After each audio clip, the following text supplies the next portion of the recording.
Ladies and gentlemen, good evening. Thank you for your patience. Just take a little time to set up, but it's really good to see you all here. First of course, welcome to Rabbi Shmuley and his wife Debbie, all the way from, well, I think you were in Germany before this, but from America, of course. America's rabbi is coming here. He told us, we heard last week that he was going to be here in Holland, and after Shabbat, we negotiated that he would come to speak for us. Without actually asking us a fee, just for the expenses, he's speaking with us. It's really impressive, really special for us. A big honor to have him here. So in just 3 days, we were able to pull this off, have a full room here. Very happy to see all of you. And also, I think this is a very, very important sound that we're going to have here tonight after October 7th. Most of us feel different. We see that a lot of Jews in Amsterdam and maybe all over the world are generally more scared, are more afraid to show ourselves outside in the world. And if there's one person in the world that shows that he's unapologetically Jewish and that goes out loud and proud and says, I'm here, I stand for Israel, I stand for Judaism, it's not afraid, that's Rabbi Shmuley. So I'm really happy to see you here, and I hope that some of your energy will rub up on us and that our people will get stronger from this. Thank you. Thank you.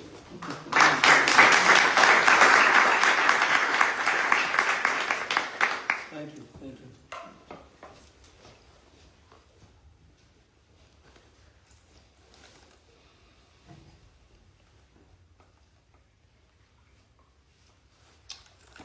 Good evening, ladies and gentlemen. How do I say that in Dutch? Goedenavond. Oh, that's easy. That's easy. It sounds like more like I'm insulting you than what.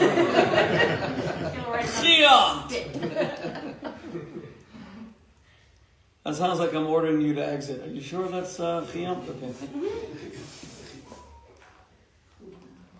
It really is a pleasure to be here. I have a special connection to the Amsterdam Jewish community that goes back. I'm 58 years old, thank God. And I say old because I've burnt a lot of my candle. I'm not a 58 years young, I'm 58 years old, thank God. I'm a grandfather of 12, thank God.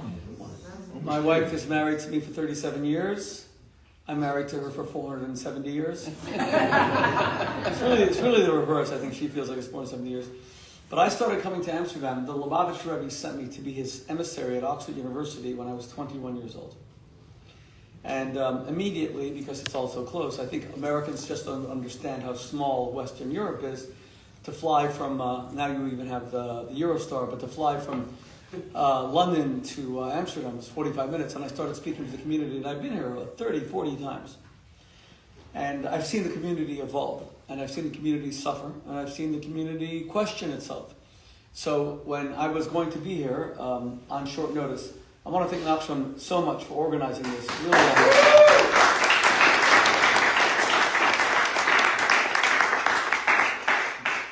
Okay. That was uncalled for. You really pissed me off. You gave him much bigger applause than me.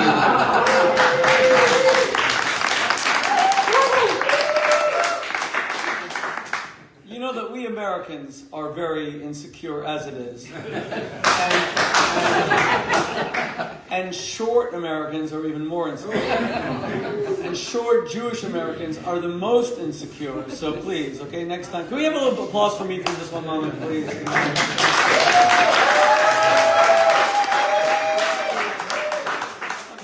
So Nachshon, now you see your place in the constellation of the universe in relation to me. Don't forget it, okay, thank you.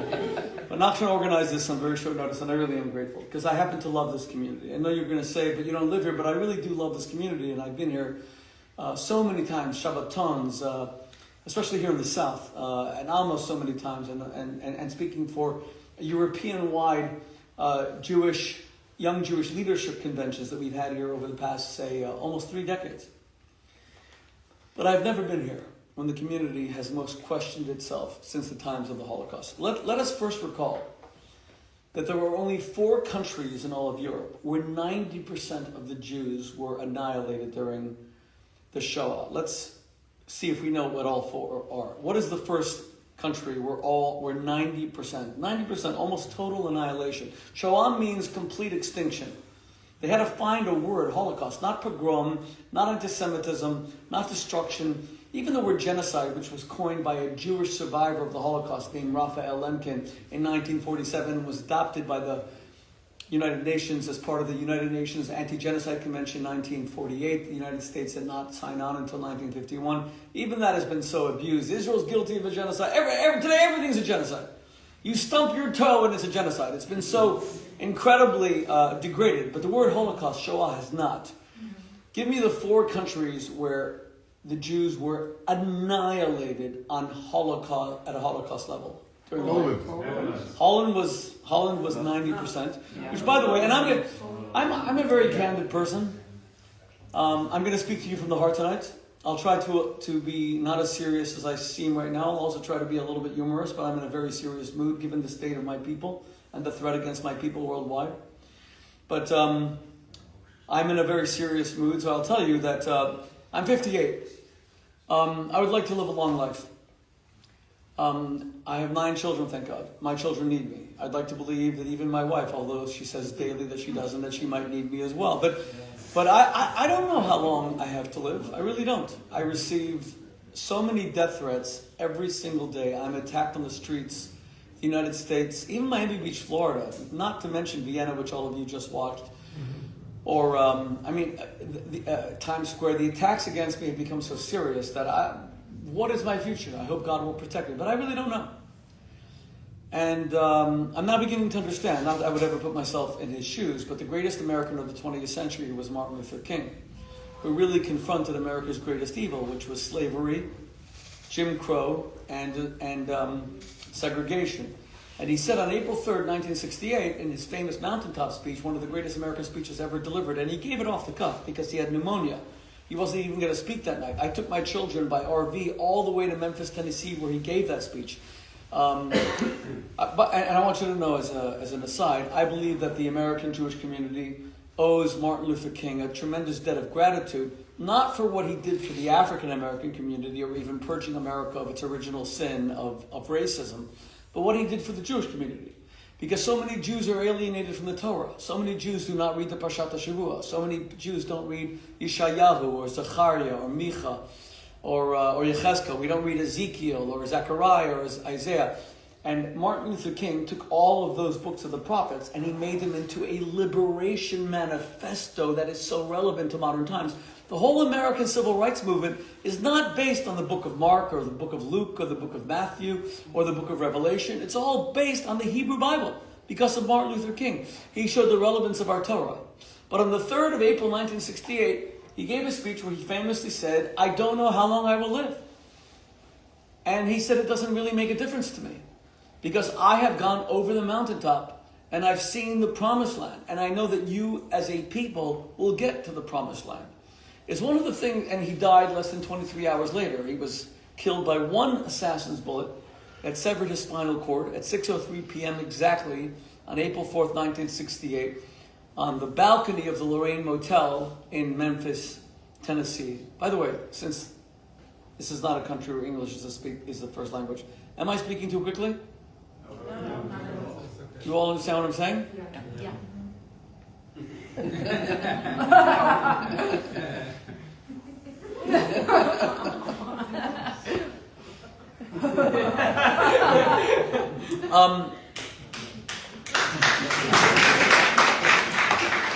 You guys know how to get the best out of me.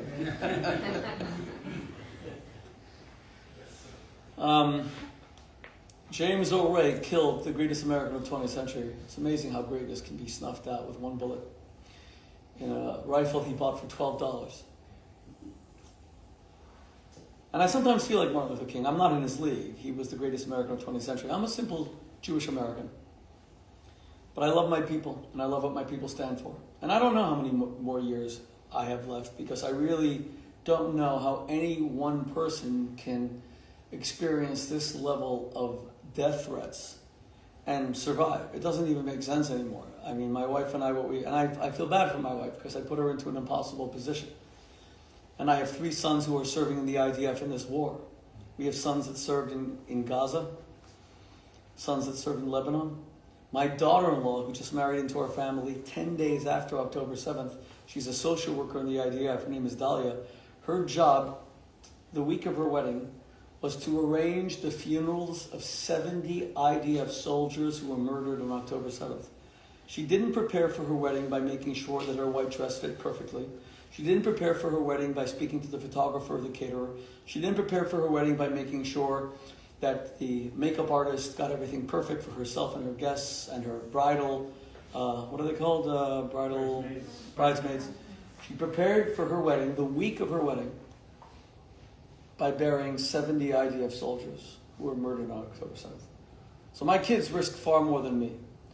But how much longer do I have? I don't know.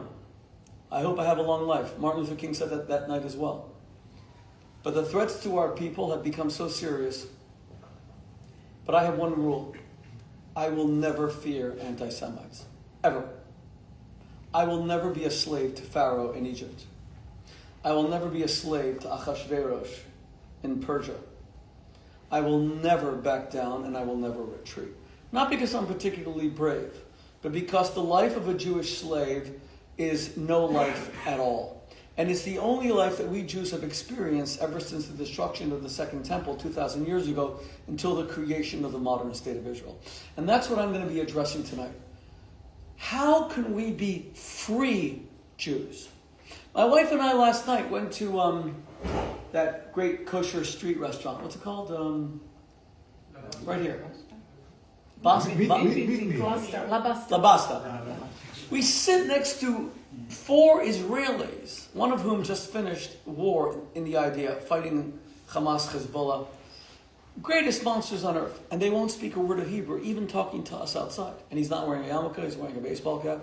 He's from Tel Aviv. He's suddenly a New York Yankees, a New York Mets fan. He doesn't even know what city they're from, but at least it covers his yarmulke. And I'm wearing a kippah, and I say to him, התחלתי לדבר איתם בעברית. העברית שלי זה כבר קצת שבור, אני מדבר במבטא אמריקאי. My Hebrew isn't perfect, I speak with an American accent. My kids who made Aliyah, they speak the perfect. They would not say a word in Hebrew in the city of Amsterdam, even sitting outside a kosher restaurant, for fear that they would be killed. I want to repeat that. Israeli IDF soldiers who just fought the foremost monsters on earth would not say the word shalom or falafel or shawarma in Hebrew for fear that they would die like Anne Frank did in 1944, deported from Amsterdam via Westerbork to Bergen-Belsen, where she dies of typhoid. We don't even know the exact date. Approximately March of 1945. That is why we created the State of Israel? That's why we have the olive green uniform? To be frickin' cowards and slaves yet again?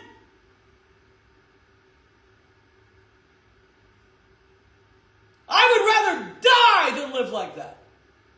I will never live like that. I was in Times Square. Many of you may have seen this. Stranger story. So Times Square has become one of the epicenters of anti-Semitism in the United States. And I've been attacked there many times. Beaten up, spat on, because I get recognized by the Islamists. And let me be clear, I distinguish between Muslims, who are my brothers and sisters.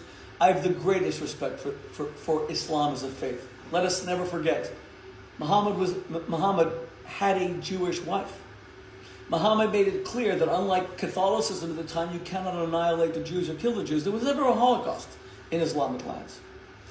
The Muslims took us in when we were expelled in 1492 from Catholic Spain under Ferdinand and Isabella of Aragon and Castile. Then King Manuel of Portugal, 1503, wants to marry their daughter. The bridal gift is that he has to kick out all his Jews. So he kicks out all his Jews. Spain, Portugal. Who took us in? Here in Amsterdam, thank God, which is why we have the Spanish and Portuguese shul, which miraculously survived till this very day. And the Ottoman Turks, the Muslims in Istanbul. Let us never forget our debt of gratitude. Let us never forget that the greatest Muslim conqueror that ever lived, Sultan Salah al-Din, Saladin, that his chief advisor and the man responsible for the health, welfare, and the very lives of himself and his wives, his harem, and his children was the greatest rabbi that ever lived. Shmuley Boteach. The greatest rabbi that ever lived. Moses Maimonides, the Rambam. Let us never forget our debt of gratitude to Islam. But Islamists are not Muslims. Islamists are the Muslim Brotherhood. They have as much in common with Islam as I have with shamanism or Buddhism. They simply use Islam as nothing but a thin, fraudulent faith veneer over their political ideology, which is genocidal in nature, to annihilate the Jewish people and destroy the West. So there are Muslims, they are my brothers, I love them, I protect them, I stand up for them. There are Islamists, like the people that I saw today. What's the main square called? What? The Dam? The Dam. That's easy. The Dam. It's like okay, I'm not going to get into the Ch thing, but the Dam is a place I was also attacked. If you saw it 2 years ago, they almost beat me up. For those of you, it was watched by tens of millions of people, that video. I was in the Dam today. Luckily, I wasn't beaten up. I'm just getting tired of being beaten up and attacked and etc. And those were Islamists.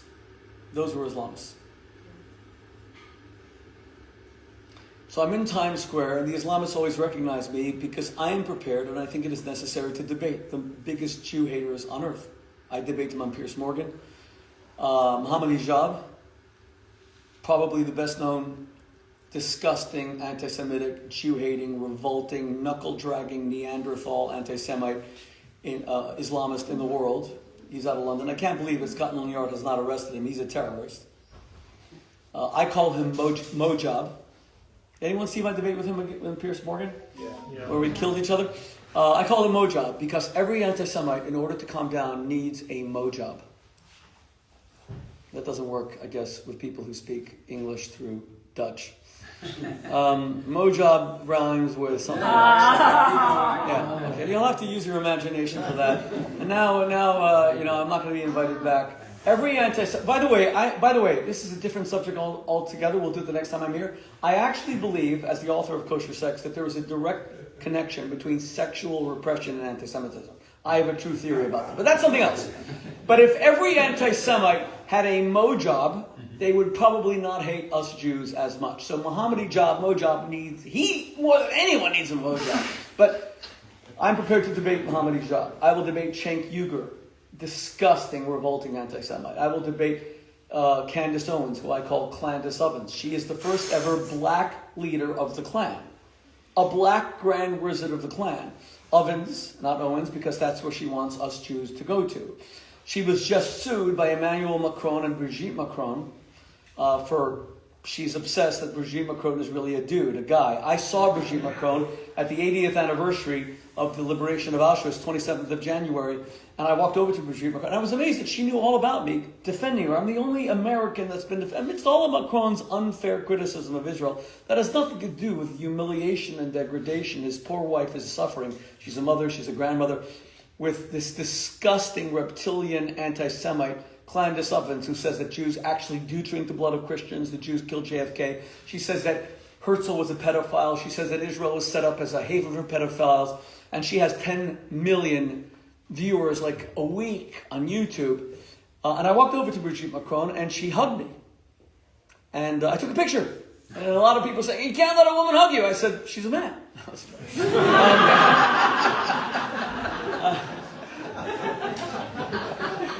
But Brigitte Macron follows this very carefully because it's disgusting and humiliating. And I said to Brigitte Macron, they start with the Jews and they end with people like you. And that's why you have to tell your husband. He didn't listen. He just recognized the Palestinian state the other day, which I don't even know what that means, the Palestinian state. Who's going to be its rulers? Hamas?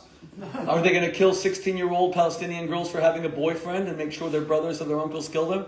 Is Hamas going to be allowed to steal all the money and leave Ismail Haniyeh assassinated by Israel in Tehran, leaving his children fighting over his $7 billion inheritance? Are they going to leave Yasser Arafat's daughter, who is worth $5 billion?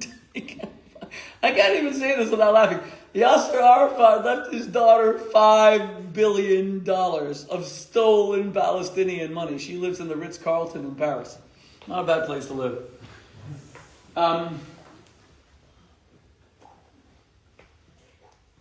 and I'm in Times Square, and I meet. So I do a video, and I'm saying I couldn't find anyone with it. There's no yarmulkes in Times Square. Even it's not just Amsterdam, but there's no Magen David's. Times Square, the epicenter of New York City, 2.5 million Jews, and you can't find a Magen David. And the Hasidim walk by with the payas down there, and it's out, and they're wearing a New York Yankees cap. And I walk over to them and say, "Fooled me! You're not a Jew." Every Yankees guy's got payot down to here. It's a fad. I get it. Even in Times Square, New York Jews are hiding their Jewishness. So I need to do a video about Israel. That day they were falsely accusing Israel of starving Palestinian children. The New York Times, in an act of incredible, talk about fake news, to quote our president, President Trump, they literally took a child who had muscular dystrophy, who had a muscular disorder, and they have him with his brother, who's a completely normal weight. His mother's completely normal weight. And the New York Times cropped out his brother from the picture to show that he's starving. I mean, this is the most famous newspaper, not in Holland, not in America, not in Australia, not in Africa, in the world. The most credible newspaper, and they later admitted it, like on page 5,959. So I wanted to do a video about that. So I said to myself, wait, I can't find someone. I'm going to do a video. What if they hate Israel? They'll cut me off. They'll take away my phone. So I see a couple of women speaking a broken English. So I walk over and say, hey, can you do a video of me? Just hold it. So they're holding the video. And I think they can barely speak English. And I start saying the New York Times. And I'm the biggest advertiser, advertiser, meaning my organization and I have taken out more full-page ads in the New York Times over the past 10 years for Israel than any other advocacy organization on planet Earth. And you have to understand how expensive a full-page ad in the New York Times. And always page A5. So A1 is the cover. A3 you can't buy because it's always a A5. And we always did A5. Best placement in the New York Times. And I'm speaking about the New York Times. And I know all the people there. And suddenly, this young woman who is filming me says, oh, you're talking about Israel. She starts speaking in Hebrew. I said, didn't you just tell me a true story that you're from Belarus? Anyone see this video that I did? She's from Belarus. I said, At amart li sha'at mi Belarus. She said, we're from Israel. I said, why did you lie? I mean, a lie, not a distortion. She said, because we're afraid for our lives. They were 3 women, and they're all combat veterans. You know, Israel has a lot of women who ferocious lionesses. They are about to travel from New York across to California, and they lied and said they were from Belarus. Not only did they not speak Hebrew, not only did they take off their Magen Davids, but they were told to lie about where they're from because they were Israeli. And I have to admit, I could be a bit judgmental at times. I hate when people judge me, so I shouldn't judge others. Hillel said very beautifully, with that which you hate, never do unto another person. But I couldn't help it, because I have 3 children and a daughter-in-law fighting in the IDF. Our son Mendy's been in the war for 2 years. Our son Yosef's been in the war for 2 years.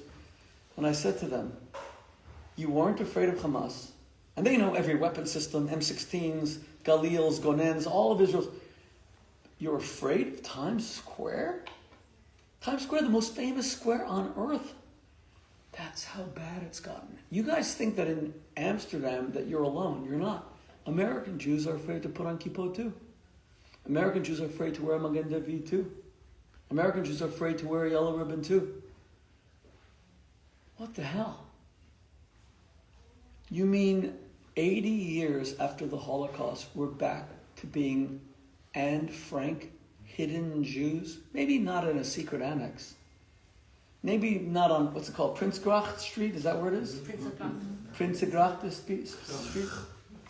Prinsengracht. Let me choke on something and I'll say it properly. Can someone give me like a phone to shove down my esophagus and I'll like choke and I'll be like, 80 years after the death of the most famous victim of anti-Semitism in world history, not just the Holocaust. Anne Frank is the single most famous victim of anti-Semitism in the history of the world, and you live in her city. Jacqueline von Martzen, her best friend, is known to me and my wife extremely well. We visited her home 10 years ago. I convinced her and her husband to come by ship to New York. She spoke to 1,000 of my guests. Which hotel was that? I think it was in the Marriott Marquis, smack in the middle, again, Times Square. She's still alive. Her husband has since passed away, but she is mentioned in the diary many times. Anne Frank writes her a letter that she would only read after the war, apologizing for not telling her that she was going into hiding. I saw that exact letter in Anne's original handwriting yesterday in the Anne Frank house. Of all the things they could show you in the original red checkerboard diary, that's what they show. The letter to Jacqueline von Martzen, who lives here. And she survived living, because her mother was a convert to Judaism, she survived living as a non-Jew here in Amsterdam. And, of course, went into hiding and was betrayed. By the way, there's a real anti-Semitic book out right now saying that the Jews turned her in. Did you see that disgusting, vile book? Of course, we Jews kill each other. We're back to being hidden Jews like Anne Frank, 80 years after the Holocaust. No kippot. So she had to hide in a house, in a secret annex, and we hide in plain sight. Okay, so we're not locked up, thank God. We don't have to write diaries about church bells and how happy we were to see the singing of a bird and how much we pray that one day we'll be able to drink in the fresh air and unclog our stuffed lungs, but we're hiding in plain sight. You mean we've made no progress?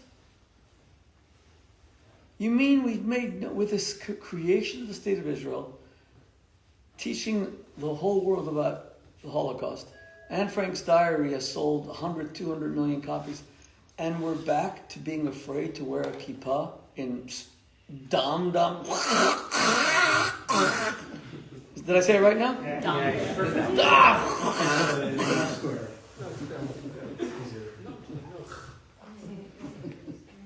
And I'll tell you something else.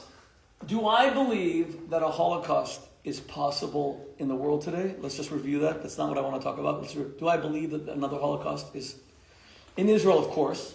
It takes one Iranian bomb, one nuclear bomb. It's a one-bomb state, Iran has always said. So definitely in Israel there is a real possibility, God forbid, of a Holocaust. That was Hamas's intention, October 7th. Thank God. The only reason there isn't an annihilation of all the Jews in Israel is because there's an IDF. If you take away the IDF, there's a Holocaust. Anyone dispute that here? I don't think anyone could reasonably. Hezbollah, Iran, Lebanon, Syria. Okay, so Israel for sure. Thank God there's an IDF. Could there be a Holocaust in the United States of America? No, I don't believe so, because I think the American government is on the side of the Jews. A lot of Jews can die, and more Jews are being killed in America today than they're even being killed in Europe. We had 2 Jews murdered 5 minutes from the White House 2 months ago, the most secure place on earth, shot in the head. Both of them worked for the Israeli embassy. That gave them no protection. We had a woman, 83 years old, burnt alive in Boulder, Colorado, of all places, with a Molotov cocktail, as if she was in Treblinka, Majdanek, Gross-Rosen, Auschwitz-Birkenau, Buchenwald, Bergen-Belsen, burnt alive in Colorado. That hasn't happened. I mean, Jews have been killed here in Europe, but not as frequently as the American. We had 11 Jews murdered at the Tree of Life Synagogue in Pittsburgh. But I still don't think there could be a Holocaust in America. I don't believe it. Europe? No, not yet. Because the governments would still protect the Jews. The Islamists have not yet sufficiently taken over Europe. If they did, there could be a Holocaust here, but I don't think there could be a Holocaust in Europe right now. So what am I afraid of? I'm afraid of a Holocaust by other means. You see, the 2 greatest calamities to befall the Jewish people since the destruction of the Second Temple. So the greatest calamity in world Jewish history was Churban Bayit HaSheni, destruction of the Second Temple 2,000 years ago by the Romans. The Emperor Vespasian, his 22-year-old son Titus. Why was that the greatest catastrophe? First of all, they killed 1 million Jews. 1 million. 1 million in a time when there were only 2 million in the whole world. Even the Holocaust killed 1 out of 3 Jews. There were 18 million, they killed 6 million. Back then there were 2 million, they killed 1 million Jews. Secondly, we were completely displaced. We were then The million who survived were sent as sex slaves, working slaves all over Europe. That's why we have communities in Europe till this very day. We prayed to go back to Zion, but we were dispersed throughout the world. Third, we lost our spiritual connection. We lost the temple. I could go on. And finally, we lost our land. Israel was changed from the name Judea to Palestina, which is what get the name Palestine. There are no Palestinians, not Jews and not Arabs. The Palestine was invented by the Roman Emperor Hadrian. He resurrected the Philistines from 1,000 years before, who had all disappeared because they had gone to Carthage in North Africa. That's Hannibal, the Carthaginians. They were the Philistines.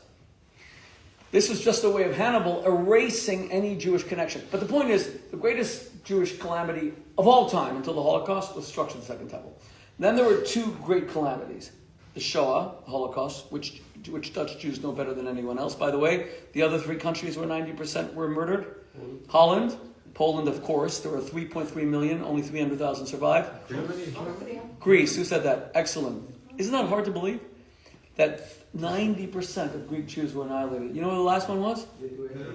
Norway.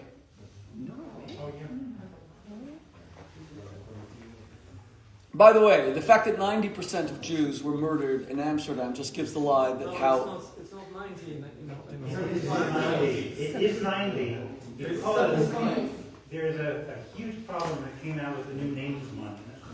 The Names Monument lists 102,000 Jews murdered in the concentration camps, but it excludes the 18,000 Jews that were murdered by the Dutch or committed suicide. So when I moved to Holland 35 years ago, 120,000 Jews were murdered, which was 90% of the population, while 102,000 were murdered in the camps. It is 90%, not 75%. Okay.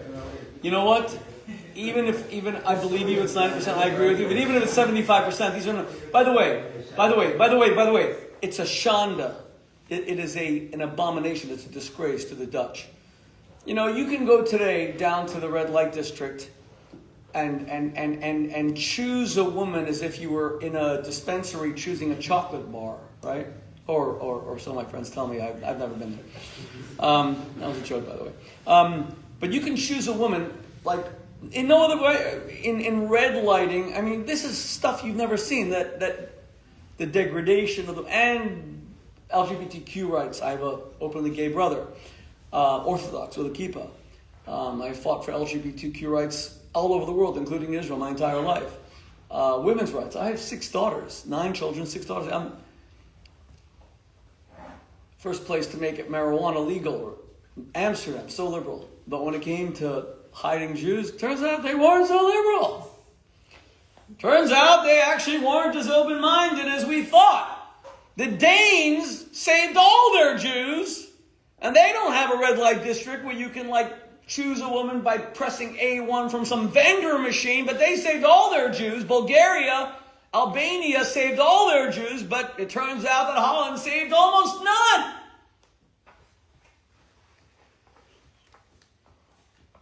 Yeah, and Greece and Norway. Yeah, shocking. Sad, tragic. Anyway.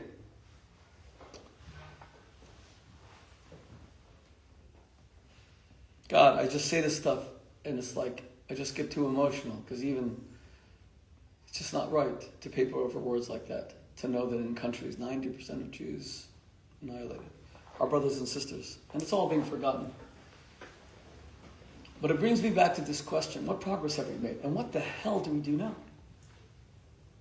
There were 2 great calamities that befell the Jewish people. The Holocaust, okay? 10,000 Jews murdered every single day.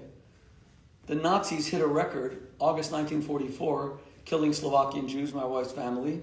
Half annihilated, half my wife's relatives, half of them were all murdered, including her great uncle, to whom I dedicated my book on the Holocaust, Holocaust Holiday, whose name was Yisrael Soli Wiesner, 22 years old. We found his name in the roster in the Holocaust Museum. Slovakian Jews, Hungarian Jews, Romanian Jews. The SS hit a record, August 1944, they killed 40,000 in a day. But every other day, and that was a lot, that was 4 times, 10,000 a day for 4 years. Do you know what 10,000 a day for 4 years means? America, we were there in New York at the time, we lost 2,700 Americans on, and it's almost the we're coming soon to the 20th anniversary, September 11th, 2001. Do you know what America did after they lost 2,700 in a single day? They went to war for 20 frickin' years in Afghanistan and 15 years in Iraq. Wars that almost made no sense. What were those wars about? It was a single statement. We're not going to live in this world that you think you're going to create for us. No matter how crazy and no matter how self-destructive, you're not going to knock down our buildings. We're going to frickin' bomb your countries into oblivion. By the way, that's what the British did as well. In Cologne, in Dresden, in Berlin. Churchill wasn't dropping food parcels.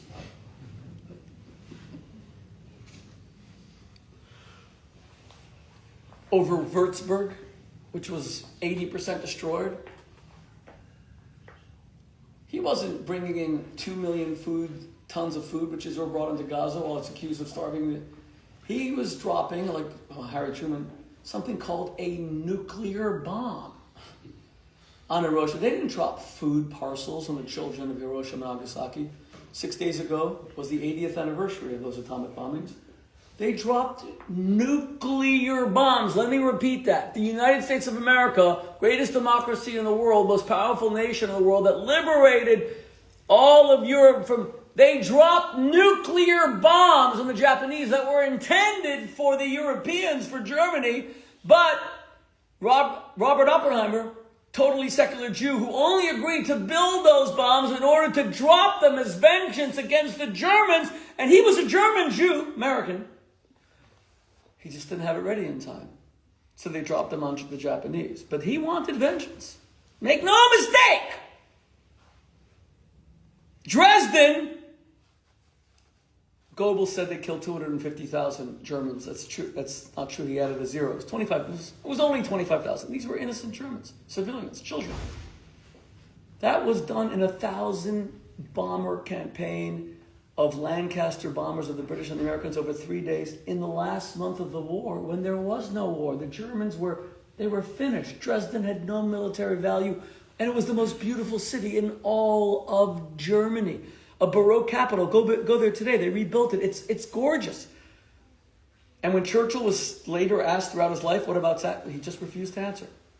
You want to declare war and bomb Coventry, bomb London? You want to destroy our cities? We're going to break your will to fight. But not Israel. Israel would never even consider doing this and is still defamed till this very day. But the point is this. There were two great calamities. The Holocaust, and what was the other great calamity? It's destruction of the Second Temple. What's the most famous Jewish calamity of all time? Help me. Spanish Inquisition. Who said that? That's absolutely right. Spanish Inquisition and Spanish expulsion. The two greatest calamities are the Holocaust, the worst in all history for any nation. And the people of Amsterdam really understand it because of how bad it was here. And remember, Otto Frank, Anne Frank was born in Frankfurt. Otto Frank escaped the Nazis by coming to Amsterdam. Little could anyone have believed that if you don't visit Germany, Germany will visit you. They came here to escape the Germans only to be captured by them. It's the craziest story. She was a Frankfurt Jew. He tried to get into America, but we had an anti-Semitic head of the visa department under Franklin Delano Roosevelt. His name was Breckinridge Long. Yamach Shemo, may he roast in frickin' hell forever. He was a dyed-in-the-wool anti-Semite. He only allowed in 90,000 Jews through all 6 years of the Holocaust. 90,000. We have more than 90,000 crossing the Rio Grande every day from Mexico into Texas. And that's in one day. He didn't allow more than 90,000 Jews to enter the United States in the 6 years of the Holocaust. And at the time, America had 130 million people. Today, America has 330. Whole states were empty. Alaska, Wyoming, Vermont, where Bernie Sanders is from. Self-hating Jewish senator of Vermont, whose brother I know extremely well. These states were empty. And Jews are industrious. They could have let them in. And Otto Frank had a sponsor to get into America. You needed a $5,000 bond. He had it from one of the richest men in all of America, the owner of Macy's, the Strauss family. And he still couldn't get in. So he stayed in Amsterdam. Germans caught up with him. And 8 people in the annex, and only 1 survives. Otto Frank himself. Everyone else is killed. Including Peter Van Pelt, which is the greatest tragedy of all, because he dies on the 10th of May, 1945. What day did the war end? We just had the 80th anniversary. 50. The 8th of May. He dies 2 days after the Germans stopped fighting. Peter van Peltz, 15 years old. So the two greatest calamities are the Holocaust and the Spanish Inquisition. I already told you. Do I believe the Holocaust is possible? In Israel, yes, but thank God we have the IDF. In Europe, no, not yet. In America, no. Hopefully never, but who knows? Australia's gotten really bad where my wife is from. We saw the specter of the Prime Minister of Israel attacking Prime Minister Anthony Albanese the other day and calling him a weakling. Albanese is a disgusting, reptilian, vile Israel hater, and always has been. And I was very proud that Netanyahu decided, you know what, it's time. Because so many shuls have been burnt down in Australia, and Albanese barely even visits. They're burning shuls down in Australia, where I did my rabbinical training for 2 years, and where my wife is from, and where my in-laws still live. The second greatest calamity was the Spanish Inquisition. Now let's be clear. There were maybe 500,000, maybe a million, I don't know exactly, 500, let's say 500,000 Jews who lived in Spain, the golden era of Spain. They produced the greatest Jewish thinkers, the greatest Jewish minds, from Maimonides, who was born in Cordova, to Rabbi Judah Halevi, the greatest Jewish poet that ever lived. It was the golden age of Spanish Jewry. And then you get these two disgusting anti-Semitic kings, a king and a queen who marry. They unite the kingdoms of Aragon and Castile, Ferdinand and Isabella. By the way, they have gorgeous mausoleums still today in the city of Granada. And I was standing before it, like untouched, perfect marble, thinking, oh my God, if only I could just vomit. And like, this way the security can't even, I felt like vomiting just being there. But they give the Jews two choices. Convert to Catholicism, that was called the what? The Inquisition. Or you all have to leave. So on Tisha B'Av, which we just had, 1492, Don Isaac Abarbanel, who is their finance minister, even they appreciated the Jewish financial mind. One of the greatest rabbis of all time, one of the greatest biblical commentators, is the person making all their money, and they give him a choice. You're the noble Jew. By the way, even Hitler had a noble Jew. You know that Hitler's mother, Clara Hitler, died of breast cancer. And she had a Jewish doctor. Anyone know his name? She had a Jewish doctor who extended her life by 6 or 7 years, and they had no money because Hitler's father had died. She was a pensioner, and he didn't take money. And Hitler, when he was 16, when he loved his mother, when she died, he wrote him a letter, and he said that if you ever need me, I will never forget your kindness. And sure enough, when Hitler brought the Anschluss, March of 1938, he turns to Himmler and he says, how is the good Dr. Bloch doing in Linz? And Hitler sent, this is the craziest story, even Hitler. I hate this story because it shows he had a touch of humanity. Ugh, I hate it, but it's a true story. He sent the Gestapo to protect Dr. Bloch. And then he wrote to Bloch about, how can I help you? Bloch said, how can you help me? I want to get the hell out of your country. So he moved to the Bronx and he died there in 1954. I want to write a book about him, actually. I'm trying to find out more information. I'm trying to go to the place that he lived. But everybody has a noble Jew, the one Jew that's different.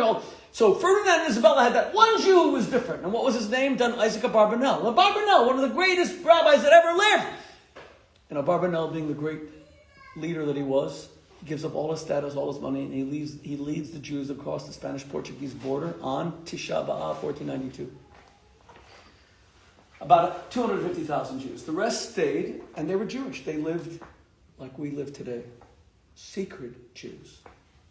Hidden Jews. What do we call them? Marranos. That's right.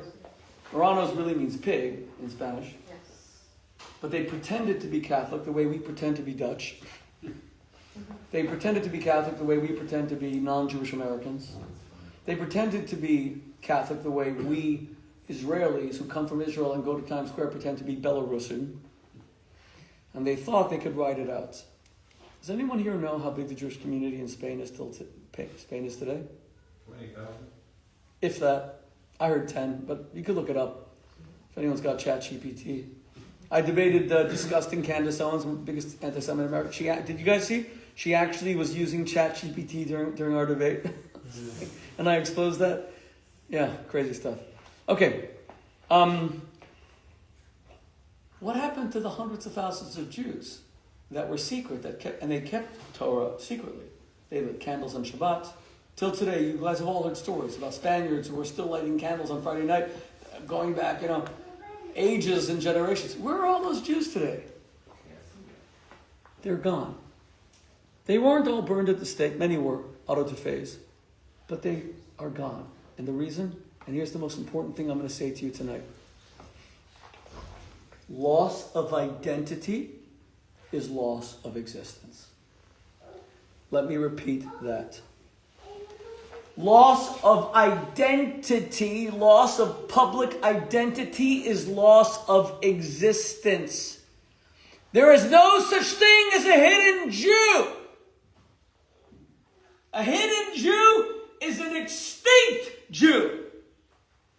A hidden Jew is an annihilated Jew. A hidden Jew is a destroyed Jew. A hidden Jew is a Judenrein Jew. What we're doing ain't going to work. The disappearing yarmulkes, the disappearing yellow ribbons, the disappearing tzitzis, the disappearing Shabbos candles is going to lead to another Holocaust, God forbid. Not of gas chambers, and not of giant pits like at Babin Yar, 35,000 killed in 1 day. 2 days, right outside Kiev. It'll just be a Spanish Inquisition type Holocaust, where we all disappear by being afraid to be proud, to be visible. Today, I was in Dam Square. And for those of you who watched the video, I was filming. I'm just tired of being beaten up. So normally I would, just stand on the edges and I still get beaten up. But this time I'm from afar and I'm like saying, look, all of these pro-Hamas, pro-terrorist demonstrations you see, we saw it in Frankfurt the other day, we saw it in Cologne, of course saw it in Berlin, saw it in Budapest, even in Budapest. Budapest was the one city we didn't see it in actually. Budapest doesn't allow Islamists in. Hungary. Well, we saw, they're all being coordinated, probably paid for by Qatar, but it's all coordination. This doesn't just happen spontaneously. But regardless, as I'm filming, talking, if for those of you who saw the video, and you can see it tonight, when you all become followers of me on social media, this woman with white hair, an elegant, very dignified, comes over and says to me, I see that you're Jewish. I said, yeah, I am Jewish. She said, I'm from a little town an hour north of Amsterdam that is all Christian and we all fly Israeli flags. I said, are you sure you're from Holland? And she told me the name of the town. Anyone know what it's called? It's a what?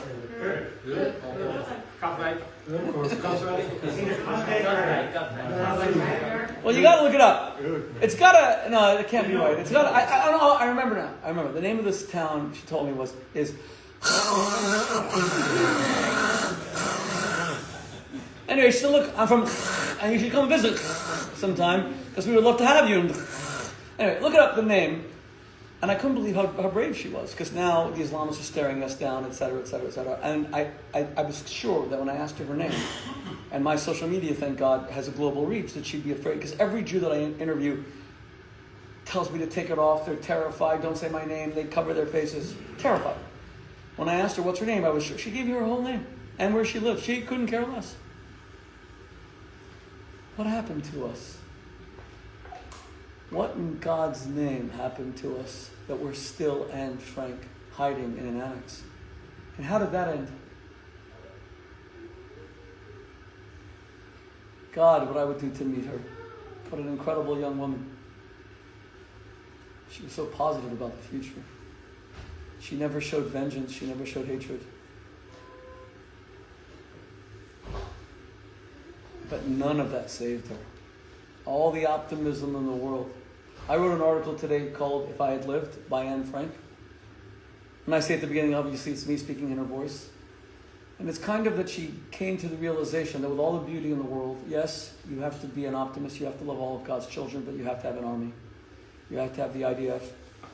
You have to have the police here in Holland protect the Jewish community. You have to force politicians to make sure that we can walk with the yarmulkes. And the first time someone attacks you, they go straight to effing jail. Straight to effing jail. And if not, you get frickin' Holland sanctioned by the United States, or you get Trump to bring economic sanctions, because enough of this frickin' crap. I'm not going to live like this anymore. Do you know what just happened to me at dinner tonight? Who are the two fine gentlemen who picked me up? They watch this, okay? My wife and I are sitting and having dinner. We weren't bothering anyone. And I was still half plastered because I made the mistake after we went to the Rijksmuseum. We only got there at 4:15 and closed at 5 o'clock. We went to see the Night Watch, which is being restored. Well, that's out. Then we tried to go to the Van Gogh Museum. They said you can get tickets in like 3,636, in one millennium, you can book now for, your great-great-grandchildren to buy tickets. So now we totally by accident, we passed the Heineken Museum. Now, I don't give a damn how they make Heineken. I just care they give you 2 little tokens to get Heineken at the end of the tour. And then luckily, one of the people there, believe it or not, knew my social media. I kid you not. So he gave me like as many Heinekens as I wanted. By the time my wife picks me up, I don't even know my name anymore. In fact, I'm finally free. I'm not even Jewish. I'm just freaking Dutch with a kippah. I forgot that the whole world hates me, wants to kill me. I don't even know. I'm not even Rabbi Shmuley. I'm like here's. Give me a Dutch name here. What? Beyond? Yeah, no, he's got something with a chag. Give me a chag. I'm Geert. And I've always been Geert. I've been Geert since I was a little child. I've only ever wanted to be Geert. My mother used to say to me, Geert, go outside and play. Geert, go outside. Geert, go outside and attack this Jew. Geert, go outside. I was Geert. And so we're sitting having dinner, bothering no one. This is a true story, right? Yeah. And a woman walks over to be with her family, and this is what breaks my heart. You know that every week, you should go to shul. You have to hear the Torah. You have to be inspired by the Torah. It's the only thing that's going to give you hope. But especially these weeks, because we're reading now, before Moses dies, he does a long monologue, split into like 11 parshiot, 11 different portions of the Torah. It's called Dvarim, the book of words. I love it, because it's the most beautiful verses in the Torah. And then we read the Haftarah from the prophets. This week's Haftarah is devastating. It's Isaiah comforting the Jewish people after the destruction of the temple on Tisha B'Av, but he says that your destroyers will all come from within. That the worst anti-Semites will be Jewish. Ooh. Torquemada, Spanish Inquisition, was Jewish.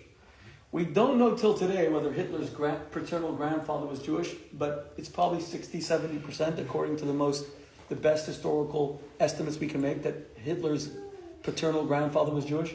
We know that Magda Goebbels, the first lady of the Reich, was dating a Zionist. She used to wear a Magen David. She became the worst Nazi that ever lived. Her son, he died, her grandchildren are the richest family in all of Europe. They own BMW and half of Mercedes. What's their name again? Quartz. Quant. That's the name. Quant. She was a Quant and then she married Goebbels. Himmler had a Jewish girlfriend. I mean, I could go on here. Crazy stuff.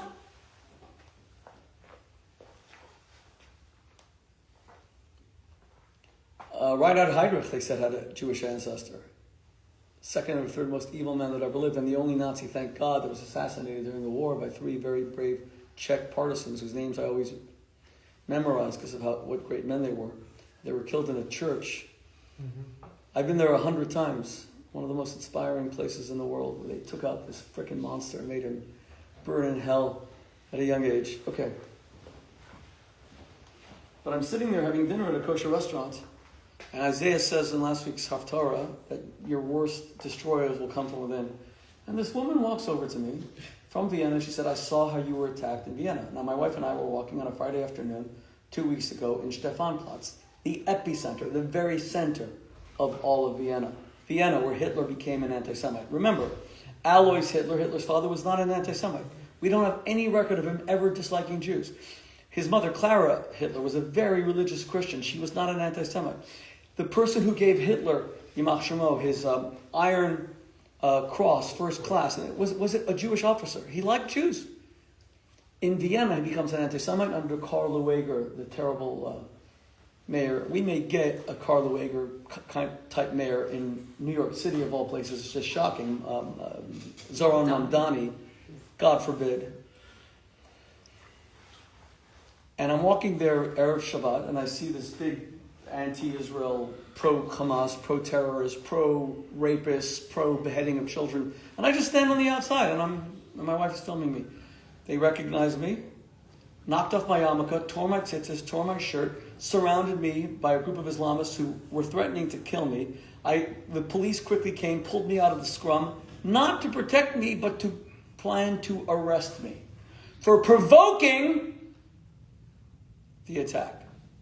Instead of going to enjoying Shabbat dinner that night, my wife and I were in the police station for 2 hours on Shabbat. It became an international story, and I'm not going to let up.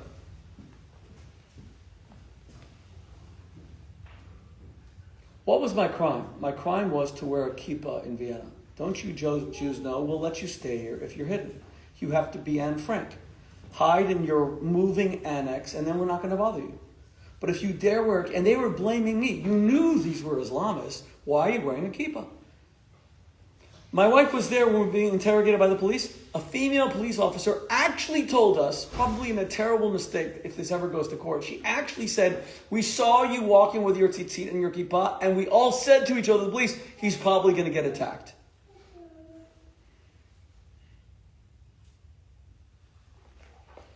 But at the restaurant tonight, a Jewish woman from Vienna recognized me. Right? I have 2 witnesses in the back. So nice doesn't pick this up, had to wait for us. As I tried to shake off the last vestiges.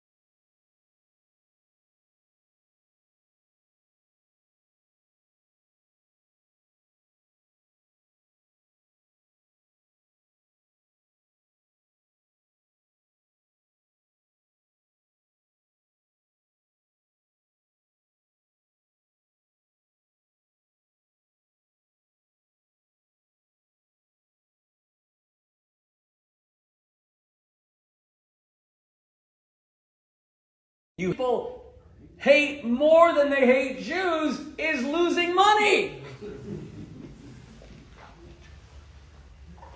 But I call up this, I'm told this rabbi's going to help you in Vienna. So I call him up, he has the biggest shul in Vienna, I'm told. I should really embarrass him by saying his name, but I'm going to not embarrass him tonight. Just like I said, that which you hate, don't do unto others. My wife was right next to me, I told him the story and he said, the community is prepared to help you, but we first need to know, maybe it was your fault. What did you do that they attacked you?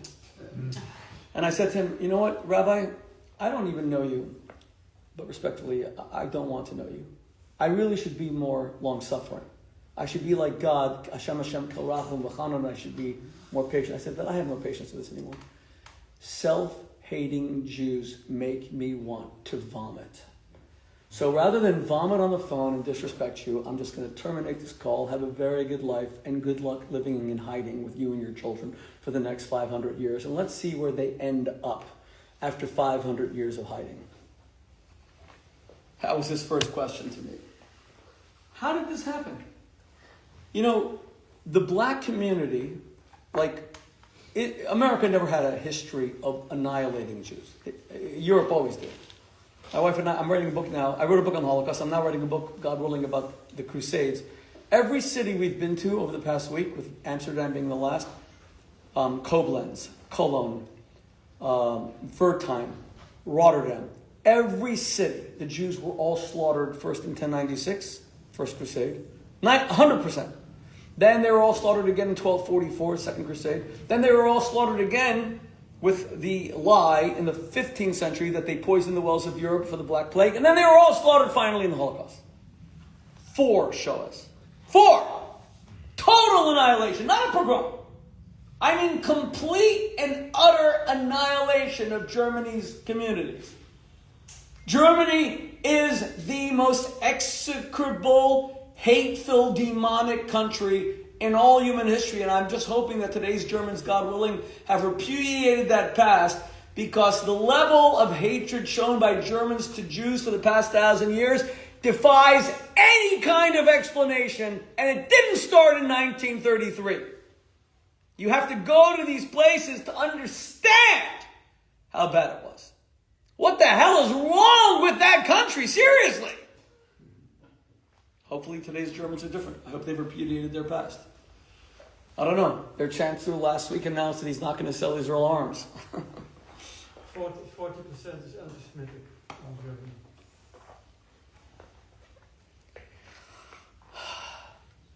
But America had no history of annihilating Jews. It had a history of enslaving blacks. The great original sin of America was not anti-Semitism. There was anti-Semitism, but it was a much quieter. The great sin of America was slavery, Jim Crow, segregation, hatred of blacks. And the slave trade, when you think about, I love America, and I love being a Jewish American. I cannot believe what our country did to the black community. And for 3 centuries, the black community absorbed all that hatred, and they said to themselves, wow, if everyone hates us and treats us like we're stupid, unintelligent, illiterate, the N-word, there must be something wrong with us. We must be inferior based on our dark skin. And the result was that even when blacks were emancipated, as it were, first through the Emancipation Proclamation of Abraham Lincoln on January 1st, 1863, which freed all the slaves, but only in the southern Confederate rebellious states, not all the slaves. It was really a war act to weaken the Confederacy. And then through the Civil Rights Movement, with the greatest American that ever lived, I'm sorry, the 20th century, I have to debate Thomas Jefferson, but Martin Luther King, the blacks still absorbed the message that having an afro is ugly, having black skin is ugly, speaking with a black dialect is ugly, being black is ugly. So what they did is they did what we Jews did. We changed our name from Weinstock to Wine. They tried their best to straighten their hair. My wife and I went to Darfur in Senegal. I kid you not, the first thing we saw advertised everywhere, Darfur. And by the way, most American slaves came from Senegal. To the port, it was called, what's the name of the, Robben Island. They were all deported from Robben Island, like 3-4 million slaves. You know what we saw in Darfur, Senegal, one of the poorest countries in the world? We saw tons and tons of ads for skin lightening? Skin bleach. Mm-hmm. And then something happened in the black community. A man named George Floyd, who was not necessarily the most righteous man that ever lived. He had a criminal record. He had once hit or beat up or assaulted a pregnant woman. But he had served his time. He was now free. And he tried to pass a $20 counterfeit note in Minneapolis, Minnesota. And the police came, and one police officer, Derek Chauvin, put his knee on him, and looking nonchalantly like he had nothing else to do that fine afternoon, just suffocated him to death. Now, all the people who hate blacks came along and said he died of fentanyl. They're still saying it. A lot of Orthodox Jews like Ben Shapiro are saying that, which is a chilul Hashem. But he was killed by the police. I saw it. I couldn't believe it. It wasn't just that the police can make mistakes. Police can make mistakes anywhere. It wasn't the police killed him, let's say by accident. He was screaming, "I can't breathe." It was how unmoved the police were by his plight. That's what killed me as an American. That the police officer looked around like he was the king of the world, he could do whatever the hell he wanted. Well, he's sitting in jail for life now. Now they're trying to get President Trump to pardon him. Why do I tell you this story? Because my father died 4 days before that happened. And I was devastated, and it was during COVID, and I had to get my father's body from Los Angeles all the way to Israel to bury him on Har HaZeitim on the Mount of Olives, the holiest Jewish cemetery in Israel, which we accomplished with God's miracles, thank God. I couldn't even say Kaddish. Israel didn't let you have 10 people together. Israel had crazy lockdowns. The only place that was worse was Australia. And I said to my wife, I love Israel with all my heart. Israel's the center of my existence, but I'm getting the hell out of Israel. I'm going to a country that's going to let me have 10 men and say Kaddish for my father. We leave Israel. I arrive in New York after total lockdown, And because I'm known a little bit in Israel, I had the Israeli media filming me sitting Shiva, like, how did you get into the country? Did you use special protection? We, of course, did not. My father was an Israeli citizen, so he was allowed to be buried during COVID. But that's what was going on even in Israel. When I come back and come out of Kennedy Airport, not only are there no lockdowns, there's hundreds of thousands of people breaking every rule. There were the riots and the marches against the killing of George Floyd. You went from Israel where you couldn't find one person to hundreds of thousands of people marching.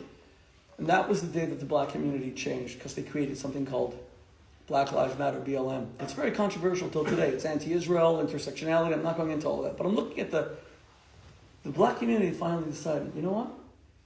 George Floyd was not killed because he was a criminal. George Floyd was not killed because he was on fentanyl. George Floyd was not killed because he was passing a $20 counterfeit note. George Floyd was killed because he was black. It turns out that racism is not our fault. Some people just hate black people, and we're effing sick of it.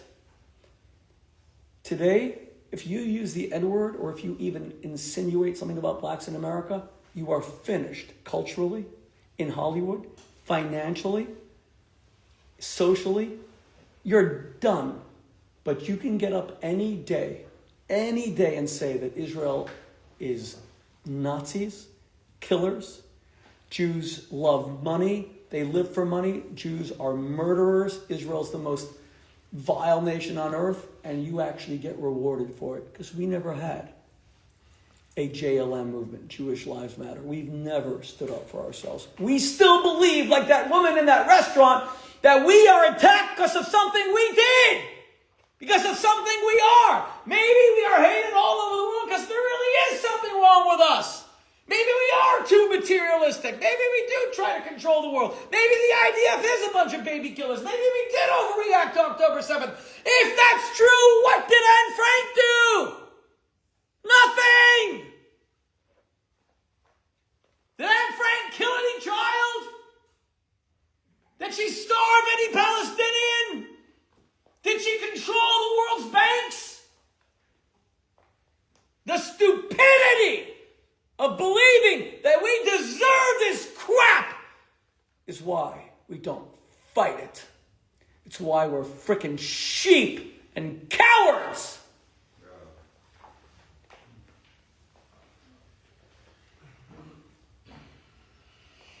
We need a new movement, and it's almost 10 o'clock, so I'm going to end. We can't fight this alone. You see, in America, we have one thing that you guys don't have. We have evangelical Christians. We don't yet have enough Muslim brothers and sisters that want to take their religion back from the killers. I tell my Muslim brothers and sisters all the time, the God-fearing ones, I said, if someone did this to my faith, I'd be fighting them day and night, because you've allowed Islam to become synonymous with murder and blood. You've allowed it. Well, we're afraid of them too. I said, it's no excuse. Then die for your faith. We Jews have died for our faith, but I would never allow sickos to take over my religion. And Islam is a great religion, and its face today is the face of terror, and it's tragic. Islam gave the world its first universities by a woman named Fatima in the 8th century in Morocco, Fez. Islam gave the world the women's first inheritance rights. Islam gave the world advances in agriculture, technology, going back, that are still, some in medicine that are still used till this very day. Is that the Islam that any of you recognize today? We need a movement here in the Netherlands and throughout Europe where our non-Jewish brothers and sisters wear Magen Davids openly, because our numbers are too small and numbers matter. We need to start a campaign asking non-Jews. Debbie and I have a very close female friend who's one of the most powerful women in America, or was. She was the spokesperson for the Pentagon, global spokesperson for the most powerful force on earth, the U.S. military. She's a very devout Christian, loves Jesus, and wears a Magen David. And she called us the other day and said, I had my first anti-Semitic incident. I was called the dirty Jew at Logan Airport in Boston. A black Christian woman who wears a Magen David. More and more people are doing the same. We need non-Jews who wear kippot. The Pope wears a kippah. He's not Jewish. He's an American from Chicago. We need more people to help us with Jewish pride, but it has to start with us. I think last year or 2 years, I think last year, it said in October, we asked our fellow Dutch people who wear orange jonathan. I think maybe too big, but no response. You know what? It's okay, because you're not looking for numbers, actually. Mm-hmm. The world is controlled today by media. You're looking for a media impact. If those two are reported on by Dutch media or social media influencers and 10 million people read about them, that is incredibly impactful. Today we have force multipliers. One guy with a cell phone can change the world. Those two guys, we should have had every Jewish influencer on earth lionizing them, championing them. But this is the first time I would have done it in an instant. I would have interviewed them. We have force. Our freaking iPhones or Samsungs today are weapons.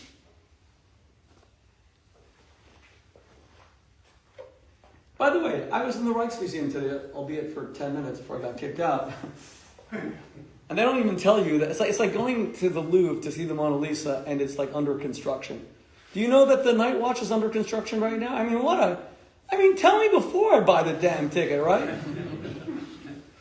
So, I did a video, you can see it on my social media. You know, there's Magen Davids all over the Rijksmuseum. I don't know why they're there. What is the significance of a Magen David in Dutch history? In the 19th century, it was a common ornament. Okay. You find them also in churches, a lot of churches in the 19th century. Okay, and the Rijksmuseum has them from back then? Because it's covered. The museum is covered in Magen Davids. Covered. Thousands. It was in the 19th century in Holland. It was common to use Magen Davids in architecture. Okay, and then you also have, we were just in beautiful Germany. What a glorious visit. I said to my wife, this is a bit of we were on this like little boat cruise and I'm getting information for this book that I want to, God willing, finally write about the Crusades. Because the Crusades were the beginning of everything, by the way. It was the beginning of mass extinction of the Jews after the Romans. The Romans at least the Romans were ancient Nazis, but they had the one excuse that they fought the Jews because we kicked off their rule. That's true. The Christians just slaughtered, today they're our best friends, but the Christians just slaughtered us for no reason at all. Made them feel good. We killed the Jews, Jesus. Sorry? We killed Jesus. Yeah, we killed Jesus, or we didn't kill, or we choked on a chicken bone. There's always some other reason. That's what I'm trying to say. Like even anti-Semitism, we didn't kill Jesus. We did kill Jesus. Jesus is still alive. By the way, we didn't kill him because he was resurrected 3 days later. So give me a break. Anyway, I was told. Now I lost my train of thought. What was I about to say? Germany. Yeah, I said to my wife that this whole tour isn't worth paying for.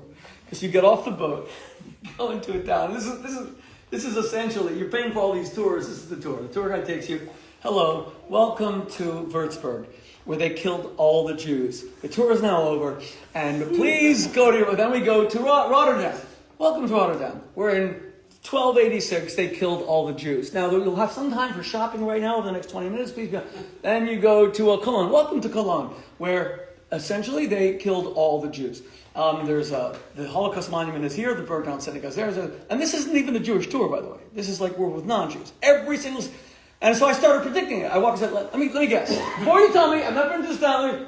They killed all the Jews. How'd you know? Well, you know what? Welcome to Amsterdam, where they killed all the Jews. And where today's Jews are all in hiding. Unless they're in the south of Amsterdam around each other at a kosher restaurant. And even then, they'll tell you that if you're attacked, it's because you provoked it. You know what? People tell me that I'm a brave Jew. And I kind of laugh. Because what am I? I can't be tall. I'm about 6'4", right? In meters. No. I'm kidding. God, I have to remember I'm in front of a European audience and I have to do the whole conversion from metric to. Okay.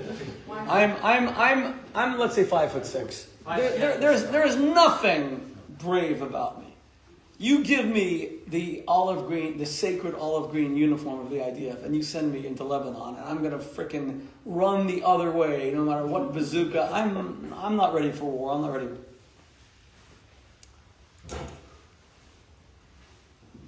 And believe it or not, as a Jew, I don't think I'm better than anyone else who isn't a Jew. I just am very comfortable with who I am. That's why I don't back down. I'm a Jew. It will never change. Had I been born a Swede, I don't know.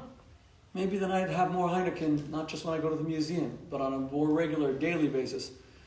I am a Jew, and I could not be more proud to be a Jew. It's not about bravery. It's not about courage. It's about identity. I'm going to back off from someone who's going to kill me or shoot me or beat me up with someone? Never. Because that would be a proclamation of self-denial that I am not who I am. I am so comfortable being Jewish, thank God. I have hurt no one. I could not be more proud. My nation has contributed immeasurably to the rest of the world. We have made the world so much better than the sinking rat hole that it was before we found it. And if you anti-Semites didn't get in our way, we would have made peace long ago. Because there's no mosque that's afraid that Shmuley Boteach is going to go and kill someone tonight, God forbid. But I need security walking around frickin' Amsterdam because of my yarmulke. We Jews are not killers. We're scholars. We're philanthropists. We're family members. We're sons. We're daughters. We're grandchildren. But if you frickin' shove us into a gas chamber, we will pick up a damn M16. And we won't kill your children. We'll drop leaflets in Khan Yunis, in Gaza, in Jabalia, saying we're coming. The essence of military victory is the element of surprise. The IDF takes away its most important weapon. We're coming to your city, leave, because we only want to kill Hamas. We just want to live. But we will never again allow ourselves to be killed. And I want to tell you guys one final thing. You know, a lot of people say that Jews during the Holocaust walked into the gas chambers. There was no greater anti-Semitic slur than saying that the 6 million were cowards, chas v'shalom. They were the holiest, most sacred Jews that ever lived. I said to my wife once, when my time is up, hopefully Mashiach will come, the Rebbe will be correct, and Mashiach now. But if my time comes, the first people I want to meet, before Moshe, before Yeshayahu, before Avram, Yitzchak, Yaakov, my name is Rabbi Shmuley. Before my namesake, the patriarch Jacob, the prophet Samuel, I want to meet every single one of the 6 million. I want to meet them all. I've tried to imagine what their lives were like in their last moments. I want to meet them. I want to honor them. So, why did they die? Why did they die? There were never more than 19 SS soldiers in Treblinka that killed 900,000 Jews. Why did they rebel? Only Auschwitz had a lot of SS because Auschwitz was also a labor camp. But Majdanek also only had 13 or so SS.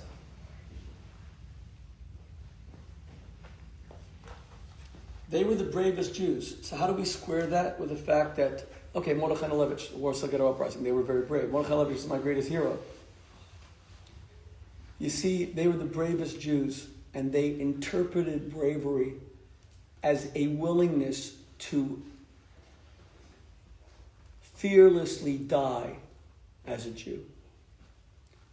Courage was defined as the willingness to remain proudly of who you were, even if you were going to die for it. That's a level of courage that we can't even comprehend. When you look at all the few videos that still exist that were done on home cameras by SS officers of Jews being shot in front, you'll see it. They never run. They never duck. They never plead. They die proudly as Jews. They knew there was no escaping it, and they embraced it. That's a level of, these people were holy beyond belief. So why are we different? Because we now understand that real courage is not the courage to die for our Judaism, which is immensely difficult. Real courage is the courage to live for our Judaism. To live with a yarmulke in Damach when someone sneers at you for it. To live with tzitzit out when someone condescends at you for it. That's damn hard. It is so much harder to live for your Judaism than to die for it.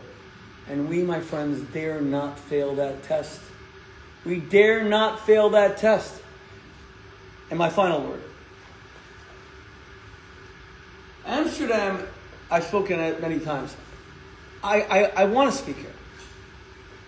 More than almost any city in the world. Because Amsterdam produced the most famous victim of anti-Semitism in the history of the world. It's almost like we can get the message out from here. Yesterday I was with a man named Levin Rowe, and I want to speak about him for a second. I hope he sees this, and then we should get into this. I know there's a lot of criticism of the Jewish community in Amsterdam about the Anne Frank house. I hear it all the time. People come to me and bring me complaints. They fired someone with a kippah. They're anti-Semites. They don't let Jews work there. I don't agree with that narrative. Not that they're perfect. But you see, I want the Anne Frank house to continue to be a message to non-Jews. I say, wait, why aren't there more Jews there? Well, Otto Frank set it up that way. That's the real reason. But anti-Semitism is not a Jewish story. It's not a Jewish issue. Fighting it is not our problem. It's a non-Jewish disease. It's a non-Jewish illness. It's the non-Jewish COVID. It's their effing problem.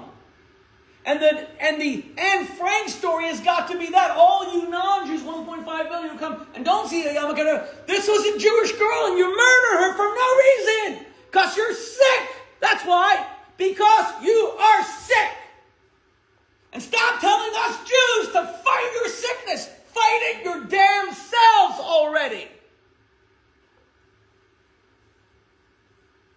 That's why Amsterdam matters to me. It's the only place where we can see that. Even Elie Wiesel, who won the Nobel Peace Prize, who I was very close to and who I missed. He died on July 2nd, 2016. Chafaf Sivan. I miss him every day. But even Elie was seen as like a Jewish figure. Anne Frank is seen as a Dutch figure. That's good and bad. A lot of Jews feel we're losing her. And that the Dutch government wants to, de-Judaize her. On the other hand, it tells you the story that this girl who was not from an Orthodox family, who didn't keep kosher, who hurt no one, she was a German Jew who tried to escape the Germans just to live, was still killed here on Dutch soil for only one reason. Because the non-Jewish nations are sick with anti-Semitism. Because they're sick. And they better effing change. Because the disgrace of Germany will last 1,000 years. I promise you for the next 1,000 years, every time someone, I see it all the time, I say to people, where are you from? And they hesitate for a second. We're from Germany. They're ashamed to say it. It's going to last for 1,000 years, that level of barbarity. But tragically, when you ask people if they're Israeli these days in Europe, where are you from? Same hesitation. There's like a moment before Israel. Really? Did you really absorb all that hatred as if you're a Nazi, God forbid? You really believe all that crap? You're ashamed? Or you're scared? My friends, let us be bold. Let us be proud. Let us be Jews. I am a Jew and I am honored to be a Jew. I will be proud of it for as long as I live. I will raise children who will be proud Jews, God willing, because I will model it for them. I'm no better than any of you. I wrestle with these things every day, but I have no questions about who I am. I question my imperfections. I question my strengths. I question my goals, my ambitions. I wish I had more of this, less of that, etc. But I never question being Jewish. It is my defining essence, and I could not be more proud. Join me. Join me in celebrating our Jewishness like never before. I hope you guys will follow me on social media where I talk about these issues all the time. It's very easy, at Rabbi Shmuley, RABBISHMULEY. And I would love, if I could help in any way in helping to organize more non-Jews to join the struggle for the Jewish people here in Holland, like we have in the United States. Because President Trump was clear, he did not move the Jerusalem embassy to Yerushalayim for the Jewish community who didn't vote for him. 70% of Jews are Democrats. They did not vote for Trump. Most of them hate Trump's guts. He moved the embassy for whom? The evangelical Christians who are his base. They're the ones who stand up for Israel. We need to see more of that. And then the Muslims will come along too. That's why you're not seeing any Muslim country defend Hamas. That's why the UAE has not stopped the Abraham Accords. It's why Abu Dhabi and Dubai have not. It's why, Mohammed bin Salman is saying until the Palestine. But did you see Mohammed bin Salman accuse Israel of genocide or anything like that? Even he. And he's being, his life's also at risk. Egypt didn't praise Hamas. Jordan didn't. No, they all hate Hamas. They know Hamas is a bigger problem for them than it is even for the Jews. My friends, join me in ensuring that Anne Frank who lived in this city 80 years ago, and who today might probably still be alive, like Jacqueline von Marson is her best friend, 95 years old. That's all she would be, is 95 years old, which is very doable these days. Join me in ensuring that Anne Frank was and forever will be the last hidden Jew. Thank you very much.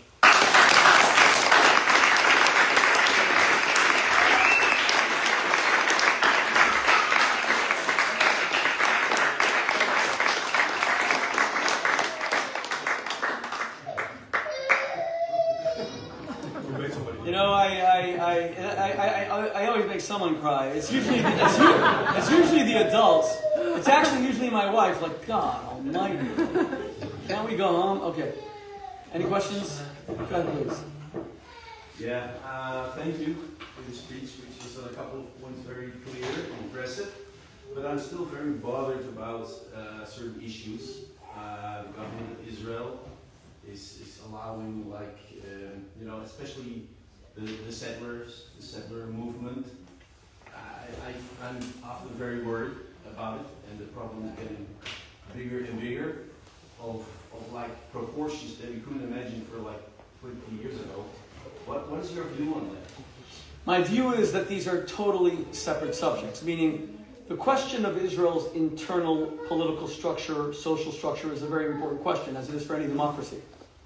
And every democracy has voter constituencies. The settlers have 400,000 or 500,000. They usually vote as a bloc. And then there were many people in Tel Aviv who don't like the settlers and probably will be more left of center. The settlers would be, of course, right of center or right wing completely. But none of that has to do with the reason for anti-Semitism. There were no settlers in 1967, which led to Israel capturing, in a defensive war, Yudan Shomron, the West, or what people call the West Bank. Gamal Abdel Nasser said then he was going to annihilate all the Jews. Israel went to war because he closed the Straits of Tiran. He threatened to kill every Jew. There is no connection whatsoever by anything that Israel does and its enemies who are devoted to its annihilation.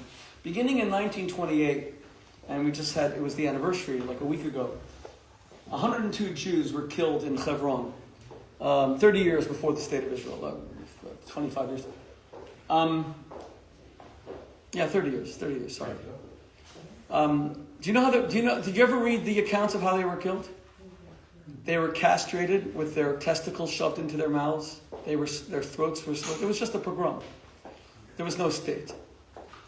Where was all the complaints about Egypt occupying Gaza for 19 years between 1948, the end of the British Mandate, and nobody cared? Why is Jordan controlling the West Bank? Why don't the Palestinians have control of it? The Jordanian Waqf controls even... That's the weirdest arrangement I've ever heard. A foreign government controls sovereign Israeli territory. And even the Palestinians... The point is, what you're saying about that you're worried about the settlers, I can address that.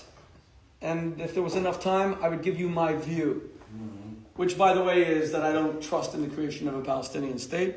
Because if a Palestinian state was Mexico or Canada, then maybe we could live alongside our Palestinian brothers and sisters with an army, etc., but it will never be Canada or Mexico. It will be China. China's not nearly as bad. It will be North Korea. Would you bring North Korea to be next door to the Netherlands? Would you? Would you bring Kim Jong-un to be your next door neighbor with his missiles and his nuclear weapons?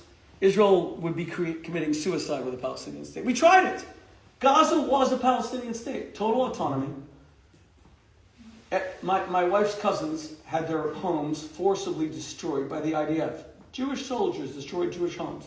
20 years ago, 2 days ago, was the exact anniversary, 20th anniversary. My children were the last Jewish kids in the world to plant trees in Gush Katif, the Israeli settlements, in Gaza, on Tu B'Shvat, 2005. And my wife's family was kicked out of there. That was a Palestinian state. What did they do with the money? They got triple. The Netherlands, Belgium, Britain, Germany, France was all rebuilt with something called the American Marshall Plan. The Palestinians got triple per capita. Every Palestinian got triple of what every European got from the United States government to rebuild their societies. Look at Europe today, thank God. First world countries, strong, for the most part, economies, right? Palestinians got triple of that. What did they do with that Palestinian state? I'll tell you what they did. 80% of it was taken by the leaders, who each died, or some are still alive, but the 3 were killed by Israel. Each died being worth about $8 or $9 or $10 billion. Did you see the story last week in Forbes magazine? You know, Yasser Arafat married in his 60s or 70s. He has one daughter. She's now in her 20s. She's worth $5 billion. Now, if Israel is starving the Palestinians, she's worth $5 billion. I'm kind of wondering, can she give 10%, just 10% of her money, $500 million, that would feed the people of Gaza for the next decade? She's living in the Ritz-Carlton Hotel in Paris. I mean, you can't make this stuff up. Ismail Haniyeh was assassinated by Israel when he went for the funeral of the Iranian president who died by accident. It was an accident in his helicopter crash. And Israel assassinated him. He left $7 billion, which all of his kids are now fighting over. Most of it is in real estate in Istanbul. So, when you bring up the settlers and everything, it's a fair question. But it has nothing to do with what's going on in Gaza, nothing whatsoever. But if you're asking me, do I believe? Is there a mitzvah? Like if you steal a lulav, it's no point of benching the lulav because it's stolen, right? Mm-hmm. So what is the point of illegal settlements that are also illegal under Israeli law? Is there any mitzvah there? I just don't see it. First of all, I don't condone anything done against law. Without law, we become the jungle. And very few of the settlers. I know all the settler leaders. My wife and I know them extremely well. We visit the settlements all the time. I call them communities. I would like them to be permanent, based on Israeli law. I don't trust international law. International law is deeply anti-Semitic. I do not trust the United Nations as far as I can throw them. I think the United Nations are an abomination. I think that Franklin Delano Roosevelt, who sketched the beginnings of the United Nations on a napkin in Tehran in 1943, would turn over in his grave. You know what? He died April 12th, 1945. I go to his grave is an hour's drive from my house, hour and a half, in Hyde Park, New York. I go there. I try to go every summer, and I pray at his grave. Now, people fault FDR for not bombing Auschwitz, but I think that he saved the world from Hitler. I think he was a great man. Imperfect, but a great man. Cheated on his wife. Eleanor stopped talking to him. They never shared a bed again, all that. And died with his mistress in Warm Springs, Georgia, in a tryst arranged by his daughter, Anna. I mean, it's pretty sick when you bring your daughter. But anyway, with all that, he saved the world. He is the founder of the UN. What would he do if he were alive today to see what it's become? To see the United Nations Human Rights Council with North Korea and Iran on it. I mean, this is just like comedy. So if you talk to me about international law, there's no international law that I trust. There's a few countries that I trust. I trust the United States of America. I do not trust France and their laws vis-a-vis Israel. I don't trust Holland and its laws vis-a-vis Israel. I don't trust Europe at all. I know what Europe did with my people when the Germans annihilated them. Many were collaborators and many turned the other way. I know that very few Dutch hate any Jews, which is why 90% died here in Holland. I don't trust them about the future of the Jewish people. I do trust the United States. I don't trust Putin. I mean, how many people can you trust? I used to trust Australia. Look at how disgustingly anti-Semitic my wife's country, Australia, has become. But Israeli law, yes, I absolutely believe in Israeli law, and I don't believe in illegal settlements. But I do believe in legal settlements, and I believe that Arabs should be allowed to live anywhere in Israel, and I fight for that all the time. I am very pro-Arab. I want you to know that. Israel has 1.9 million Arab Muslim citizens. I am thrilled about that. My sons fight to defend them. Remember, when Hamas fires rockets, they're firing them indiscriminately. Many of them kill Muslims. When Iran fired their 3,000 missiles, each the size of a bus, the first one took out an entire Arab family near Nazareth. These are being fired indiscriminately. My sons are protecting Muslims and Arabs who Israel discriminates against Jews, not against Arabs. Because Israel has a draft only for Jewish soldiers. There is no draft for Arab soldiers. And for those of you who think that's not a divisive issue, the draft destroyed America through the 60s and 70s. There was no more divisive issue since the Civil War in America. Even Trump doesn't come close to Vietnam. The draft where certain people, like, I love Donald Trump, but he was not drafted. He had bone spurs. Anyone who could get into college, had a rich father, did not get drafted. It tore the country apart. You know who was drafted? Poor blacks, poor boys from the South, etc. They were drafted. They died in Vietnam.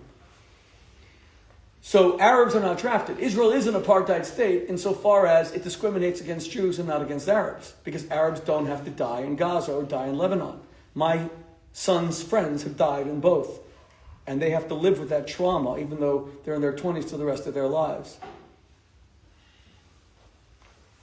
Yeah. I want to ask you a question, but I first want to respond to you because actually the settlements are not illegal according to international law. There's a general principle in international law. There's a letter in terms of called UT says something which says for decolonization, like administering units that were colonizing around the world after World War II, and they left, so they want any state that arose after that was born after the administrating unit gained all the area of that that was under the administrating unit at that time, and it was applied everywhere except for Israel in 1948. And the Brit, who was the administrating unit of Palestine, that land, that area at that time, the British mandate, and the sole state that followed the British mandate at 1948 was Israel, the state Israel. So actually, the settlements are not illegal. That's not true. It's just anti. Forgive me. Wait, let me just interrupt because it's unfair to the crowd for me to stay beyond 10:30. So we're not going to go beyond 10:30. I didn't even expect to go this long. I thank you all for indulging me with your patience. But ask me a question if you don't mind. Not that I disagree with you. But by the way, I don't even know what international law is anymore because I know the ICC indicted Netanyahu while Kim Jong-un, Bashar al-Assad killed 600,000 Arabs. He was never once condemned to the US. So what is international law? Bashar al-Assad killed more Arabs than any man that ever lived and never faced any censure from the UN. So there is no such thing as international law. There's the United States of America, which is the guarantor of world peace, thank God. That's the truth. Whether you love America or hate it, it did so in the Second World War. That's the only law that I kind of trust. And even there, we Americans are kind of, and you see it with Trump. All of Europe's leaders ran to Trump to try to solve the Ukraine. They stopped their vacations. They didn't go to the UN. There is no UN anymore. The world knows that the UN is a bunch of crap. It's a big pile of crap. So they all went to Trump. You can hate Trump's guts, but every European leader sat there like little kids in kindergarten yesterday in front of his desk to try to bring about, because there's only one country that is determining what law is today, and I hope that my country, the United States of America, remains very moral, and they're very pro-settlement. Our Speaker of the House, Mike Johnson, just had dinner at the Shiloh Winery 8 days ago with friends of mine. Anyway, ask your question, please. Okay, as a God-fearing, Torah-observant, full Torah-observant Jew, do you like democracy? I love democracy. I'd be afraid to live in any country that wasn't. I would not live in a country that's a tyranny, ever. I love democracy, and I think it comes straight from the Torah, the very first chapter of Genesis. And God created man in his image. In his image he created man. The only source for democracy is the first chapter of Genesis. If you take away Bereshit, democracy is the stupidest idea in history. You want to tell me that any of you who've never taken an economics class should have the same vote as a Nobel Prize winning economist about how to fix an economy? You want to tell me that any of you who don't know how a rocket works should have a vote as to whether NASA gets money to send people to Mars? I mean, you're not experts. Why the hell there should be an oligarchy based on IQ, intelligence, money? Democracy is the stupidest idea, except for the fact that the Torah says it doesn't matter if you have a Nobel Prize, doesn't matter if you have money, doesn't matter if you're part of the landed gentry. You have the image of God. The Torah is pro-democracy. That's why Acharei Rabbi Milhatos. How is halacha determined? Halacha is determined by the majority of rabbis. Even if you have the greatest rabbi in the world opposing the majority, we go according to the Rabbanan. That's what the Talmud's all about. Judaism believes in democracy. I love democracy. I will never live in a tyranny. I'm getting scared that the world is going. And for all this stuff like about Trump and everything, Trump's creating a tyranny, I kind of laugh. I can see that I really appreciate our president on Israel tremendously. When people tell me that Trump's become a tyrant, 90% of American press calls Trump Hitler every single day. And you know what happens to them? Nothing. Now go try that in 1933 to 1945 in Nazi Germany. America is not a tyranny, it's pure crap. As long as you have a free press and a free society, a tyranny is where the tyrant begins to shut up his critics. Now Trump might do this or that, and in every democracy, people will have political punishments, etc. But people are totally free to express an opinion. That's a democracy. I believe in freedom. And what scares me about us, like I have to visit my in-laws in Australia. I'm not an Australian citizen. I'm the father of 9 Australian citizens, my 9 children, and my wife is an Australian citizen, born and raised in Sydney. I think that any day Australia is going to ban me as they banned member of Knesset Simcha Rothman just for being pro-Israel. And then I won't be able to visit my in-laws who are elderly and my father-in-law is not feeling very well. That is a tyranny. that pretends to be a democracy. Okay. Are we done? Thank you.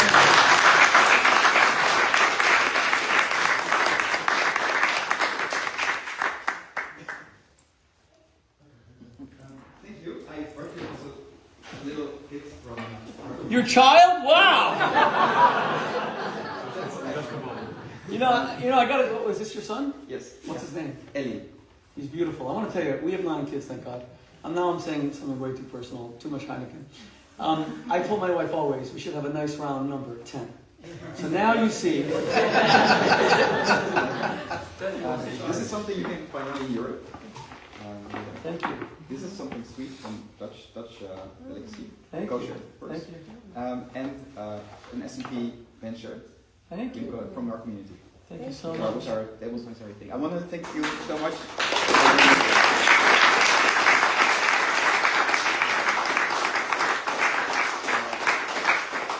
Even in Dutch it's difficult to find words, but even more in English. But your energy and your passion and your knowledge and everything you do for our people is incredible. Kibbutz Hashem.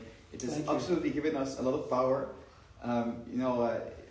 The world is a narrow bridge, they say, and the most important thing is not to be That's exactly to right. be afraid at all. And you are the epitome of that. And I wish you and I bless you and your family and all of us that you will be able to do this until 120 years old. Thank you so much for everything. Thank you. Before you go, does someone mind coming and just taking some pictures of all of us from here so I can post them? I appreciate that, and I should have quoted that. That's the most beautiful song in the whole corpus of Jewish. Is someone want to volunteer to take a picture? Here, thanks. Just take a whole bunch. It's great. That comes from Rabbi Nachman of Breslov, as you well know. And it's the most beautiful song, and Israelis sing it all the time. No. It's fine here. No, he's taking it.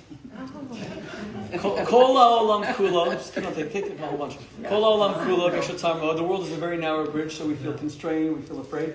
V'ha'ikar lo lefachid klal. It's interesting to me, and the most important thing is never to fear as you cross this narrow bridge. It's interesting to me that secular Israelis who love either great Israeli music, like Omer Adam or what's the other guy? There's so many now. Beautiful Israeli music.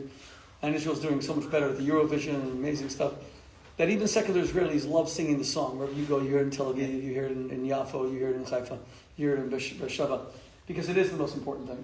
But I actually think, and I'm not just saying this, I think that to be a Jew in Amsterdam takes so much more courage than to be a Jew in the United States or Israel. I think that knowing the knowledge of the Holocaust here and the Anne Frank legacy and the rise of Islamism and how bad it's gotten here in the Netherlands. And by the way, sadly, the Netherlands has become infamous for how bad the Islam, again, not Muslim, God forbid, the Islamist issue, it's become infamous. It's infamous all over the world. It's like everyone's wondering whether the Netherlands is even going to make it.